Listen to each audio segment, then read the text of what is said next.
बहुत समय पहले की बात है। एक छोटा सा गांव था, हरियाली से भरा, शांत और सरल। उसी गांव में रहता था रामू, एक गरीब लेकिन ईमानदार किसान। रामू के पास बहुत जमीन तो नहीं थी, लेकिन मेहनत की कोई कमी नहीं। हर सुबह सूरज की पहली किरण के साथ खेतों में चला जाता और दिन भर पसीना बहाता। एक दिन दोपहर को जब रामू थका हारा खेत से लौट रहा था, रास्ते में उसे एक बूढ़ा आदमी मिला। उसकी दाढ़ी सफेद थी, कपड़े फटे हुए, आंखों में थकावट और चेहरा धूप से जला हुआ।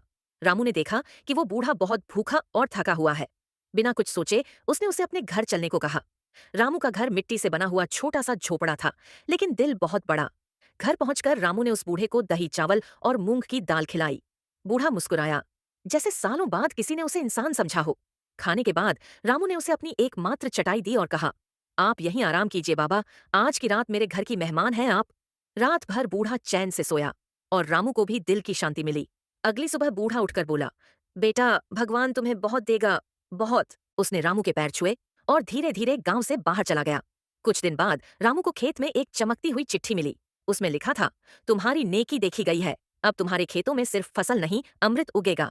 रामू को विश्वास नहीं हुआ, लेकिन कुछ ही हफ्तों में उसके खेतों में अजीब दुर्लभ जड़ी बूटियां उगने लगीं, जिनकी कीमत आसमान छू रही थी। गांव वाले हैरान थे। रामू, जो कभी चावल के दानों को भी गिनकर खाता था, अब अमीर हो गया था। लेकिन उसने कभी घमंड नहीं किया। आज भी वो वही सादा खाना खाता, वही पुराने कपड़े पहनता और गरीबों को बांटकर खिलाता।